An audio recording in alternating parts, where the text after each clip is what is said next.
Hey guys, it's Mitch. How's it going? Time now to get back to Walt Simonson's legendary run on Fantastic Four, which I think has pretty much lived up to the hype so far. We're looking today at Fantastic Four number 345. So, just before we get into it, if you enjoy the channel, if you feel like you might want to help out a little bit, go subscribe on my Patreon. Links are in the description, gives you early access to everything I do, helps out the channel, and helps to buy new comics. Like, it's not even so much about the Fantastic Four for me. It's just like, let's see what kind of crazy shit Walt's going to do this month. And like I said, so far, he hasn't disappointed. We started out with a big old trip to the end of time where the Fantastic Four had to save reality. And maybe they didn't. It's a little actually hard to tell with the ending of that storyline. But anyway, it ended. And on the way back to their own timeline, they accidentally made a wrong turn, ended up in a parallel dimension, where the US and Russia were at war and getting ready for World War III. Thankfully, the FF were able to handily avert that by reprogramming the Mecha Joseph Stalin that was terrorizing the Western world. Now, finally, the FF are back to their own timeline and their own time.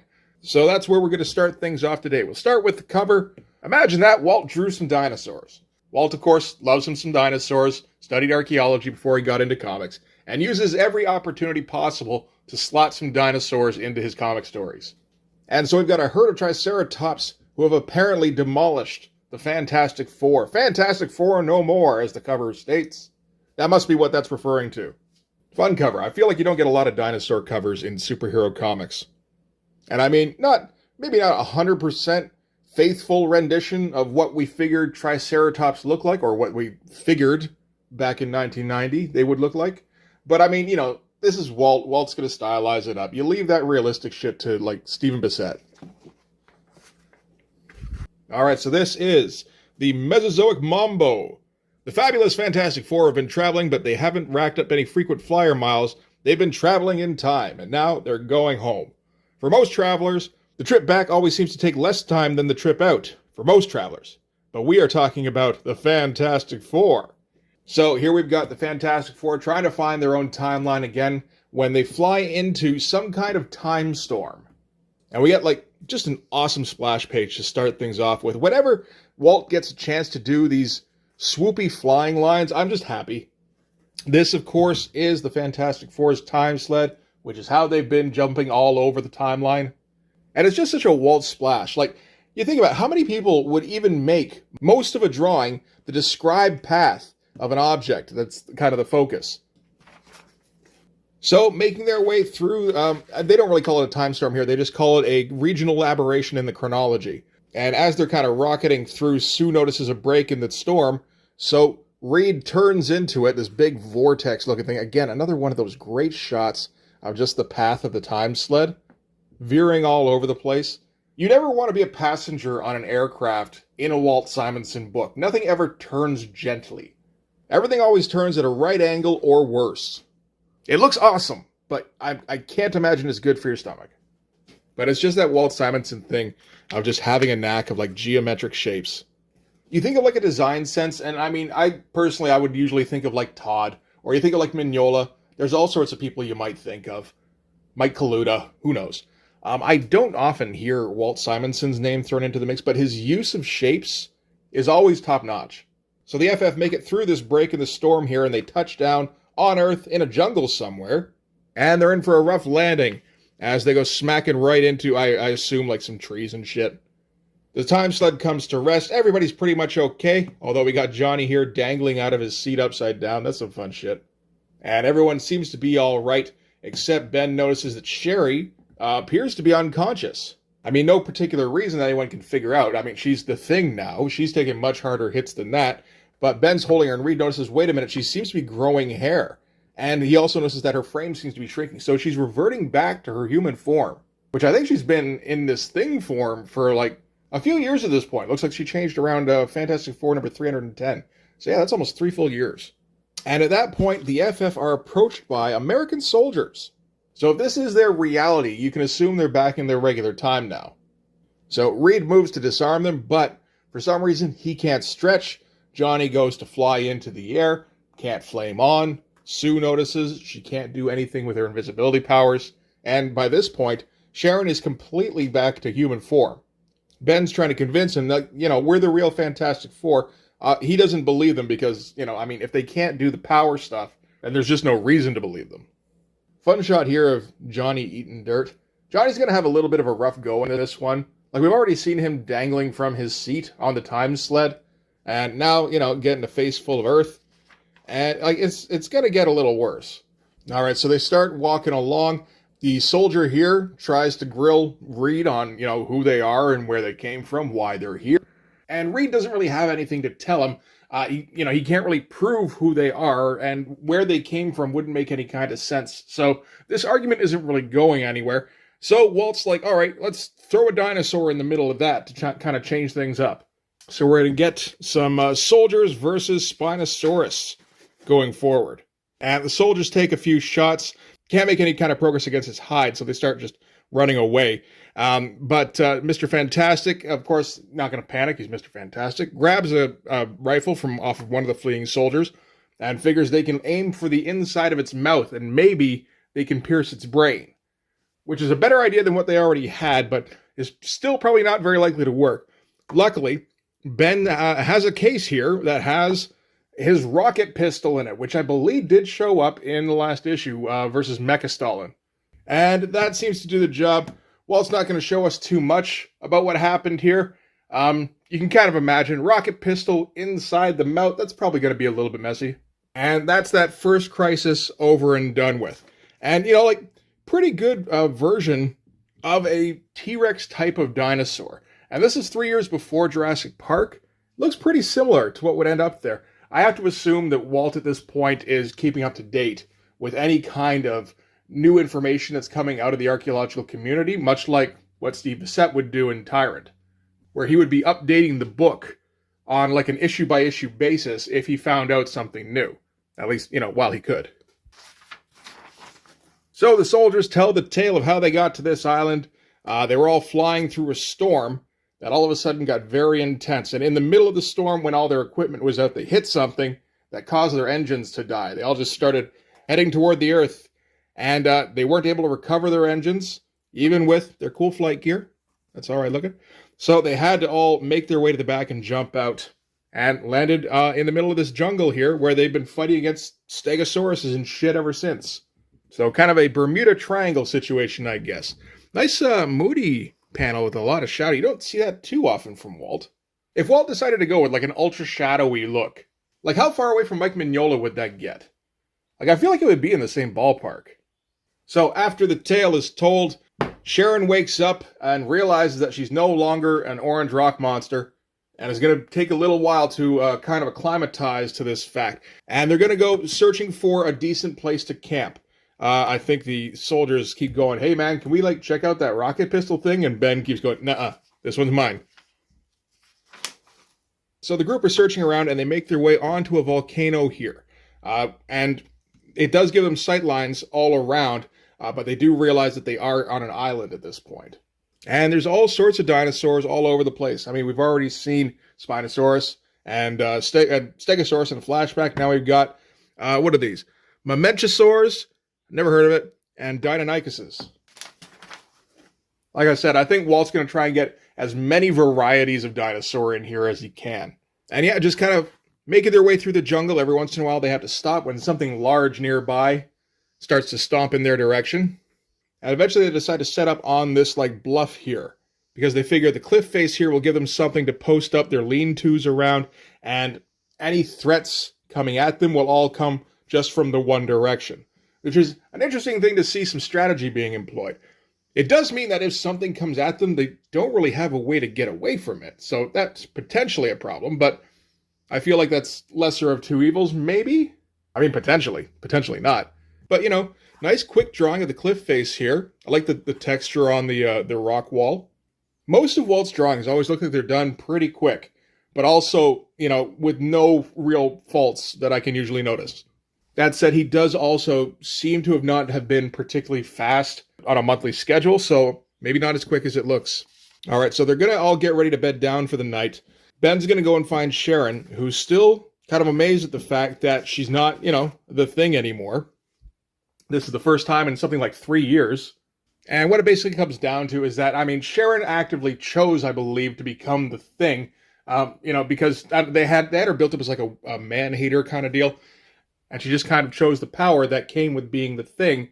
But in the meantime, she's met Ben, and they've got their relationship now, and she's never really been able to, I guess, be intimate with him. Probably, right? And now that she's got her human form back, she's kind of got to rethink whether it's worth it to go back to being the Thing. I mean, she's not going to have a whole lot of choice one way or the other, at least for right now. But the other weird thing is that, I mean, this is probably the first time ever that Sharon and Ben have both been human at the same time, right? So, yeah, they're not going to not take advantage of that. So, just before dawn the next day, a whole bunch of noise starts up in the jungle right outside the camp. And through the tree line stampedes a triceratops. So that's dinosaur species number 5 for this issue. Weird bit here where Reed goes to leap into action, but he's not wearing his Mr. Fantastic suit, basically so that he can use it to matador the Triceratops away from the camp and back into the jungle.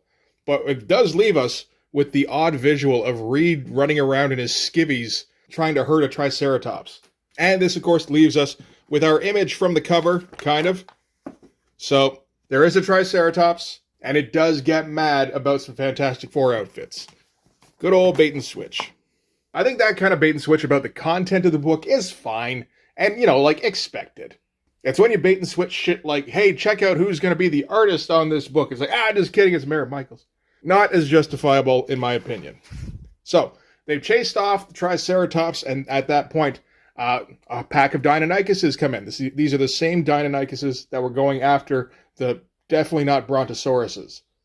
Sorry, I see sauropods. I always think Brontosaurus, unless, no wait, that's a Diplodocus, that's a Brachiosaurus. Those are the ones I know. I'm from back in the day when Apatosaurus was the new correcting the Brontosaurus shit, and I wasn't having that shit, buddy. So, when the Triceratops busted into the camp, the soldiers weren't really ready to take it down. They weren't aiming in the right position, which seems crazy to me, because there was the one direction that everything could come at them from. But I don't know, maybe they were just, they were distracted or something. Definitely not distracted by the Triceratops, by something more distracting. Regardless, the emplacements are now set up, so they're going to start gunning down these Deinonychuses, which is kind of great. This is the kind of shit, like Walt is just dying to get into a comic somewhere. Says, I gotta write some crazy shit, where at one of the high points, a bunch of U.S. soldiers, complete with a gun emplacement, are going up against some Deinonychuses. And they're doing okay. They do lose a couple of guys, but they are able to gun a few down. Sharon's holding her own with the fallen soldiers, probably M16. Sue picks up Ben's rocket pistol and is able to take out a couple, so that's pretty good. Johnny is stuck. I mean, he can't flame on, and I guess he can't find a gun, so the next best thing is to pick up a stick from the fire and swing it at some Deinonychuses. That's like demeaning for the Human Torch. It feels like. I know he's got to do fire stuff usually, but it's like, well, you can't do it yourself, and we don't trust you to do anything that's not fire. So grab a stick, man. This is actually very close to how Fireburn operates in Blood Force. Sue takes out another one of the Deinonychuses, one that's just behind Reed, who's still running around in his skivvies. And Sue, of course, runs out of ammo and has to just huck the rocket pistol right at the Deinonychus here. Definitely not a Velociraptor. I didn't say that. And it looks like the Invisible Woman and Mr. Fantastic are done for until the Thing leaps into action. How can that be possible? I like this surprised-looking Deinonychus here, just I've had it now. And he just kind of wrecks the joint, just starts tossing all of them over the side of the cliff here. Does grab one by the tail, and it snaps off. And I get the feeling it's not like a robot dinosaur or some kind of model or, like some kind of fake. I think it's a gecko thing. It's kind of gross. But always good to see Walt's version of the Thing. Just extra blocky. Probably pretty close to how Stephen Platt draws figures, where you just draw the big shapes and then just do all the designs in the middle of it. I mean, that would make sense, right? All right, so at the end of it here, the lieutenant is like, oh my God, it's the Thing, you're here. when did you arrive? And he's like, no, no, I'm not. Well, I mean, I am the Thing, but I'm not like this, the Thing. This is a suit I'm wearing. Which does make me wonder, where the fuck did he get the suit? We did see him hauling around a briefcase earlier. I don't know if you can get all that in there. I suppose that must be it. But with that, that convinces the soldiers, okay, they might actually be the real Fantastic Four. And, it kind of makes his apologies. That's okay. Just give me some pants and we can call it even. And it's like, you got it, Dr. Richards.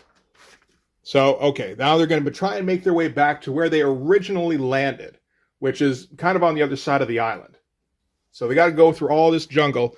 And check out how Walt draws that, eh? Just like a few blades of grass and some plants kind of bending out of the way, and then the rest blank.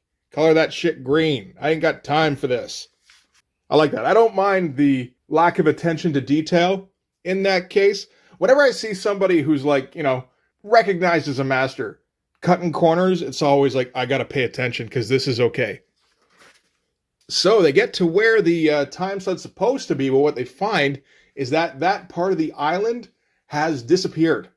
Reed hypothesizes that's because the island is a slice of time out of joint, and that time is likely trying to straighten itself out, and the island is being pulled back into the past where it belongs. So it's kind of like pocket dimension kind of stuff, and they're going to have to find a way to get off of this island before the rest of it disappears. So that's it for number 345. Might as well go through number 346 as well while we're here. Originally, I did this as just the one issue, but it does end up being kind of short, and this is kind of a fluff little subplot here. It's only the 2 issues, and I'd really like to get to the next 3, so I figured, we'll just do these 2 together. I think that makes more sense. So this is part 2 of the Mesozoic Mambo, 70 million years BC, and then some. Now, it looks like our guys are going to get to fight Devil Dinosaur. That's a fun cover. Kind of sloppy. Really sloppy in some places. But definitely a fun cover. I don't know about Sharon getting the Shaun of the She-Devil costume out. I don't think that happens in the book. That's alright, though. Okay, so we're going to start things off. Big old splash, where they basically fill us in on what happened in the last issue. This is interesting because, it's the kind of thing I would never really think of to draw. To just have this big close-up of Ben and Reed in the big circular panel, and then the rest just all be background, like all cliff face stuff. It looks really good. All right, so Sharon has apparently been paying attention to the fauna on the planet. She's going to pull a Laura Dern, because apparently she's some sort of archaeology expert, perhaps. This is the first time hearing about it, but I'll be the first to admit my FF knowledge isn't as comprehensive as it should be. So she's noticed that the plants are from all different eras. So where they are right now, the plants are from the Jurassic era. Back behind them, they're largely from the Cretaceous. But the area that the sled was located in were largely Triassic plants. And she says she figures the island was zoned into different eras. And that the oldest one was the one that disappeared first. So they need to get up to, I guess, the Jurassic era, because that would be the most recent. I suppose that's how it works. And then they can come up with a plan from there. I like that. It's nice and basic, but still vaguely sci-fi-y. So, all right, everybody's going to go make their way to the other side of the island. A nice, stretch panel going right across the bottom here. Both pages.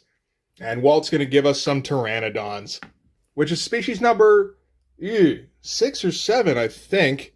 I feel like I might have missed one in the middle there. I think I forgot. Let's say 7.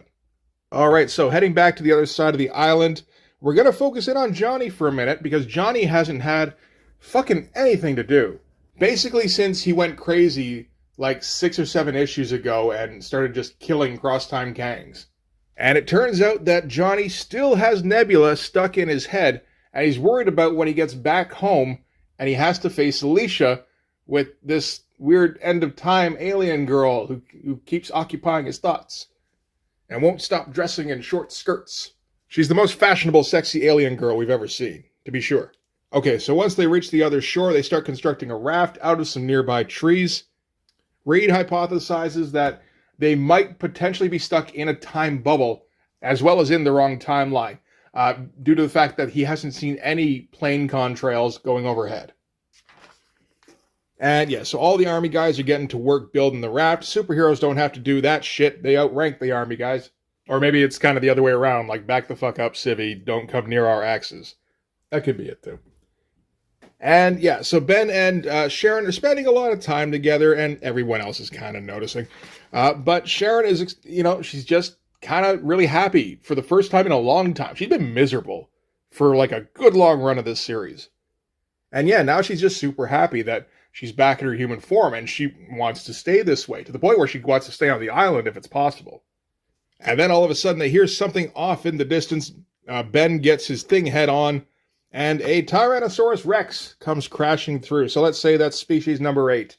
Gets a big old splash page with Ben here that Walt's going to sign and everything. I don't think he's the guy who usually does that, but I mean, that's a pretty nice piece.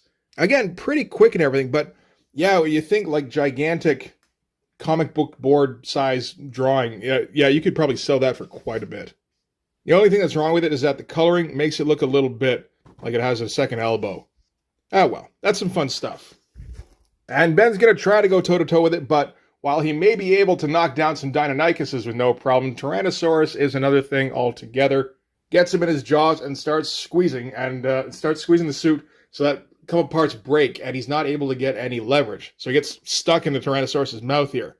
So the rest of the FF have to leap into action. There's a lot of leap into action going on.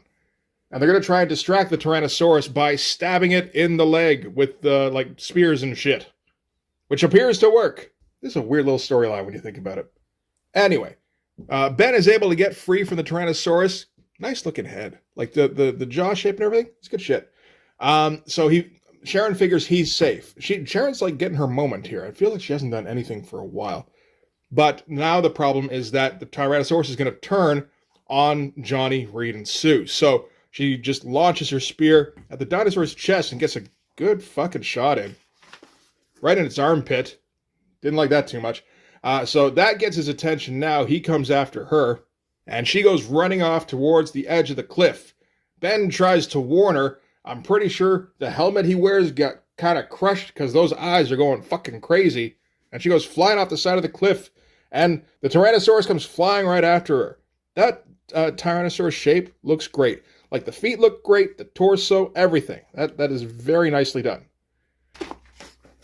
And she pulls a Last Crusade, specifically references Last Crusade.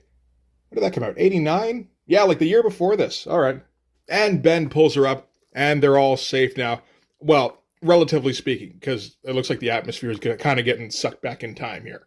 So with the arrow over the valley here, just kind of going completely psychedelic, the FF decide to run back to the cove because it's time to leave now. They figure they have a little bit of time to make final preparations, but I mean, they can't handle any more delays. On the way back, Sharon and Ben are talking again. This is a big issue for Sharon. And over the course of the discussion, Sharon tells him, okay, you know what? I'm kind of over my little fugue thing where I wanted to stay on the island. I'm coming back with you. I can handle being the thing again. I'd much rather be this, but I understand that's the way. And Ben's like, you know what? When we get back, I'm going to talk to Reed, and we're going to see about, if you want to turn back into a human, maybe we can do that. I mean, we're the fucking Fantastic Four. He said that and everything. All right, so they make their way back to the cove. Still takes another 2 days before they're ready to go, but that seems to be just enough time. So they finally get the raft ready. Right at that moment, the volcano erupts, which they take as the signal, okay, time's up, we gotta bounce. Everybody climbs aboard the raft, which Ben hauls out into the ocean in his thing suit. I like the touch there. And he's acted like a drill sergeant the entire way. Just, put your backs to it. Any 10 old ladies could run faster than you bozos are moving. You're soldiers in the U.S. Army, and you ain't gonna let a little thing like paddling halfway across the Pacific Ocean slow you down, are you? Ain't you got no sense of pride? I figure it would probably be a little similar to that, only with a lot more swearing, probably. All right, so they get out on the ocean. Nice, moody shot on the raft here.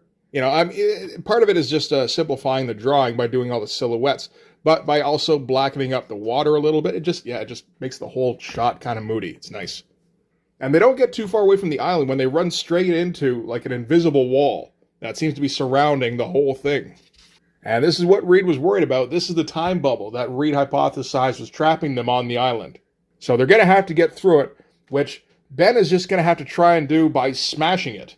And while they're waiting, Walt's going to get one last dinosaur in there. This is a chronosaur, so this is one of the largest known plesiosaurs. So that makes for species number 9.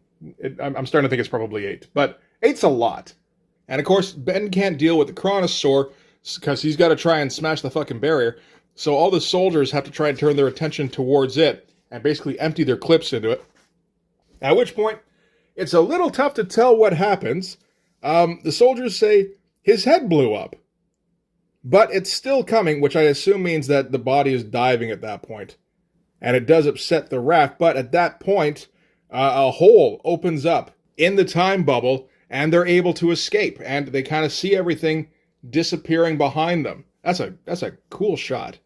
So I'm starting to feel a little bit like they're not the ones who are dictating their own fate at this point. But the island disappears behind them, and at the same time, the raft disappears out from under them, and they're all just kind of floating in the Pacific Ocean at this point. But now that they're outside of the time bubble, Sue is able to lift them up out of the water by creating an invisible raft. Because her powers have come back. Johnny's able to flame on, and so now he can go and fly ahead and find which way they need to go, which is great. Mr. Fantastic is able to reach out to all of the soldiers who were a little further out and pull them into the raft. And yeah, she manifests an invisible sail and everything. And it looks like everyone's been saved that didn't get killed on that island by dinosaurs. And of course, since everyone's got their powers back, that means Sharon is going to slowly turn back into the Thing. And yeah, super sad about it. It is kind of a sad moment. And Ben swears that when they get back, he's going to find a way to turn her back into a human. And for our little epilogue here, in a place that doesn't exist where time has no meaning, a place with endless cubicles. One office worker here says to a faceless drone, the decision has been approved by Coordinator 27843. The Fantastic Four have been remanded to the custody of their local timeline, pending a personal appearance before the board. Written notification of which has been filed in quadruplicate with the appropriate jurisdictional authorities. Regional temporal disruptions have been repaired. All powers have been restored at the local level. And one of the other faceless guys says, if your department had been paying attention, none of this would have ever happened. So this, of course, is the Time Variance Authority.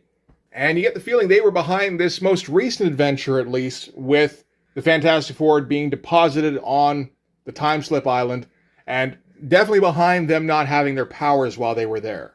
They were also responsible for the time bubble around the island because they were the ones who left it open right at the end there. So that'll be the next thing that the Fantastic Four do while Walt is drawing them anyway. So yeah, that's going to do it for Fantastic Four number 345 and 346. It's a fun little adventure, and it's in theme with the issues that kind of came before it.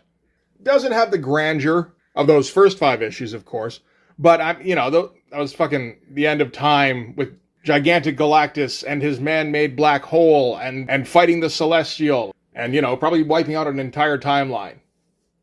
It's a little difficult to kind of top that, so you kind of have to go smaller. So yeah, alternate dimension and weird little pocket time zone with dinosaurs.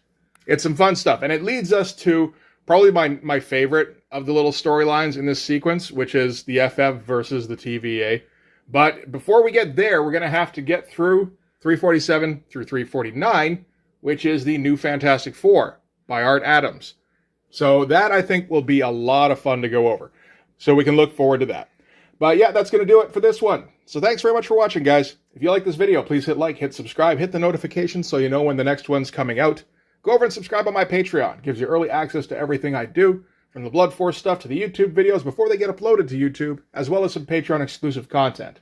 You can also follow me on Instagram and DM me there for commissions, and you can join the Blood Force Discord server. But yeah, that's going to do it. Thanks again for watching, guys. I'll see you in the next one. Bye-bye.